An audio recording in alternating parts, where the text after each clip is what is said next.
போதைப் பொருள் ஒழிப்பு மற்றும் சட்டவிரோத கடத்தல் தடுப்பு பணியை சிறப்பாக மேற்கொள்ளும் காவலர்களுக்கு 2 நாட்களுக்கு முன்பு நம்முடைய முதலமைச்சர் அவர்கள் விருதுலாம் வழங்கியிருக்கிறார். விருது எதற்காக பார்த்தீங்கன்னா, போதைப் பொருள் ஒழிப்பு மற்றும் சட்டவிரோத கடத்தல் தடுப்பு நடவடிக்கையை சிறப்பாக மேற்கொண்டதற்காக, கடந்த ஒரு வருடமாக சிறப்பாக பணியாற்றியதற்காக 15 காவல்துறை அதிகாரிகள் மற்றும் காவலர்களுக்கு முதலமைச்சர் அவர்களே விருது கொடுத்திருக்கிறாங்க. அந்த 15 காவலர்களுமே எங்களுடைய ஆட்சி காலத்தில் பல்வேறு வழக்குகள்ல போதைப் பொருள் ஒழிப்பு நடவடிக்கையை சிறப்பா மேற்கொண்டவங்கன்னு இன்னைக்கு அரசு அறிக்கை கொடுத்திருக்கு.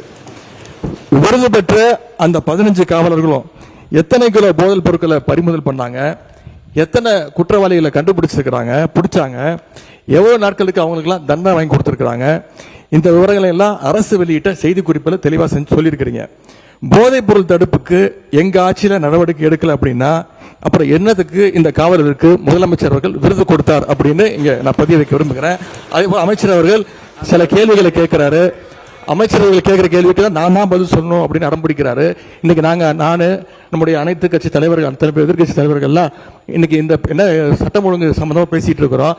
அந்த சம்பந்தப்பட்ட அமைச்சர் இங்க இருக்கிறாரு, அவர் ஏன் இப்ப பதில் சொல்ல மறுக்கிறாரு என்பதை நான் கேட்க விரும்புகிறேன். மாண்புமிகு எதிர்கட்சி தலைவர் சொன்னாரு, இந்த மாதிரி 15 காவலர்களுக்கு சிறப்பு விருது கொடுத்தோன்னு. இது ஒன்றும் புதிய நடைமுறை கிடையாது.